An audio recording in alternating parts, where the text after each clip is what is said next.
RV&FJ plus reviews. Welcome to RV&FJ Vacations.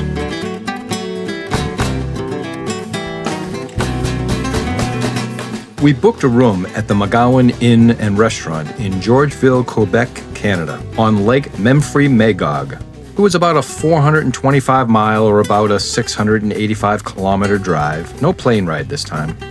This was a stately place. It looked like it had been remodeled recently. Here's the bar. It leads into the restaurant that has a view of the lake. Around this corner is the check-in desk. This is the lobby. Very well appointed, great places to sit and talk. Up this set of stairs leads to our room. I love the wainscoting here. It's just so elegant. And here's a set of chairs and a table that we ended up sitting out and having charcuterie at. This is our room. This is the bathroom with a walk-in shower. Over into the bedroom. It's a very dull gray palette with giant splashes of color. I kind of liked it. I'm not a real fan of gray and white, but it worked here. Had its own patio. You could see the lake in between the trees. A little separation from your neighbor. Back inside, a little pop of color again. Television.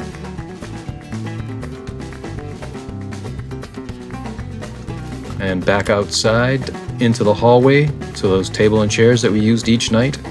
Captain George Washington Fogg built the original wharf here in 1850 for his steamer paddleboat. The building was built behind the wharf in 1883. The McGowans bought it 3 years later, opening a summer hotel and restaurant. As time went on, though, the old girl was in need of a rebuild. The inn was totally reconstructed in 2021, and it came out first rate. On day 2, we drove to Montreal to walk around. We parked near the Notre Dame Basilica of Montreal. It was too early for the public to go inside, but we got lucky and heard the bells go off.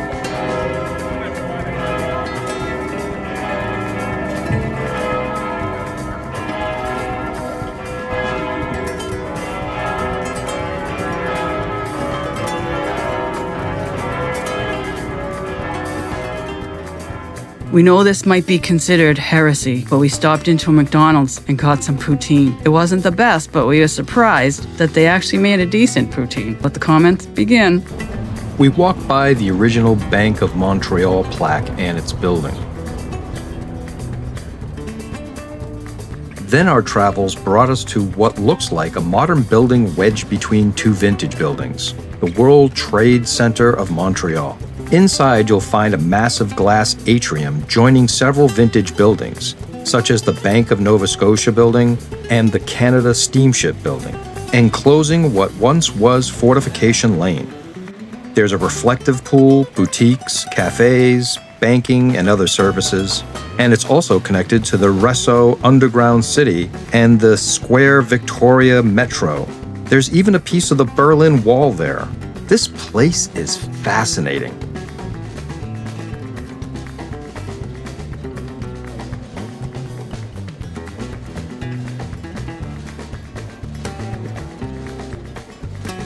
St. Patrick's Basilica broke ground in 1843 and was completed in 1847 and cost a staggering $1 million for those days. The church is 233 feet or 71 meters long, 105 feet or 32 meters wide, and 226 feet or 69 meters high. The interior is ornamented with Irish shamrocks and French fleur-de-lis, 82 feet or 25-meter columns, 3 altars, 4 rosette stained glass windows, 150 oil paintings, and an 1895 Cassavant Ferrer pipe organ.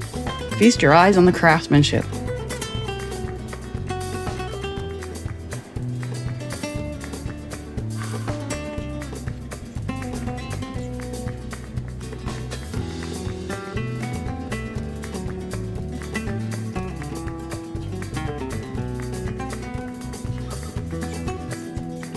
Then a stop to Tim Hortons for a yummy breakfast burrito.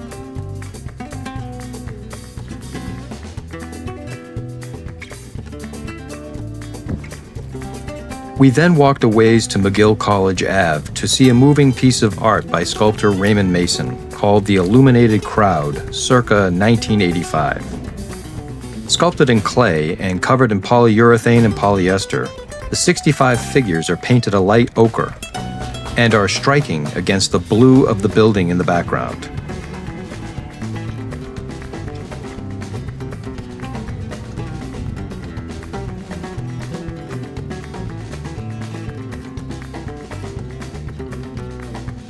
Since we didn't see a sign saying we couldn't help ourselves from being idiots.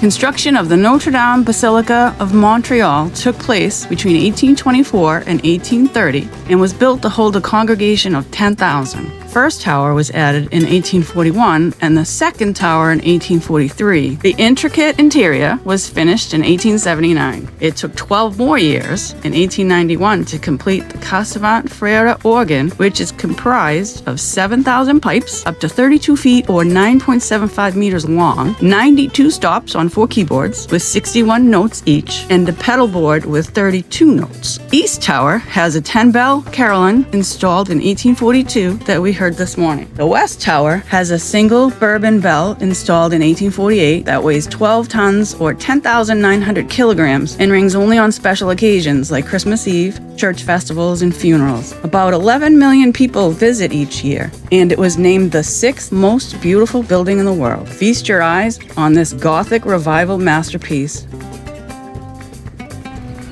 Our final stop in Montreal was at the Potato Restaurant. It's simple and fresh since 1980. We split a hot dog, some proper poutine, and a soda. For our next trip to Canada, let us know in the comments who has the best poutine in Quebec.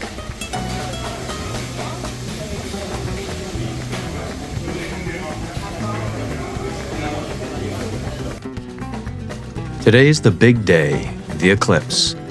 So we sat around waiting, got a good spot. We had these sunglasses that we bought that were specifically for eclipses. And I also got a flat piece that goes over my cell phone because that's all I had. So these photos and video are going to be pretty bad quality because it's just a cell phone. We really lucked out. The weather was awesome. It was the perfect place to view the eclipse.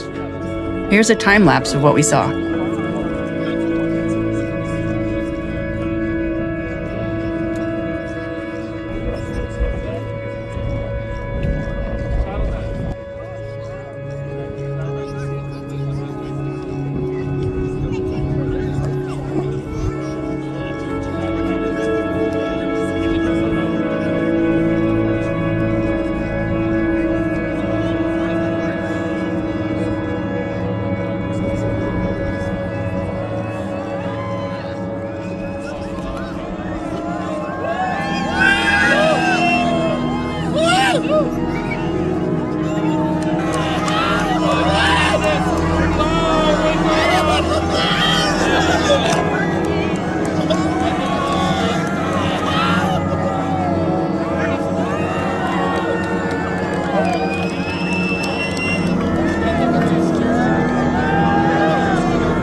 Here's our post-Eclipse snack. We had some sweet peppers, bruschetta, and along with that, we had some Eclipse-themed wine, a Sangiovese Cabernet Sauvignon. So along with some American and Canadian beer.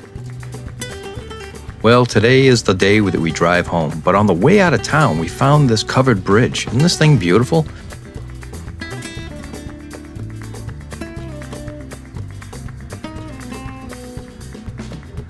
So we got a close-up look of it. Oh man, we were really impressed. Unfortunately, it's blocked off and you can't go into it, but it looks like some teens have gone and graffitied up the place. But still, what a picturesque little building this is. We all took turns taking pictures before we drove home. Thanks again, everybody. We are considering a Niagara Falls Canadian side and American side. If anybody has any suggestions of where we should stop on the Canadian side, we'd love to hear from you.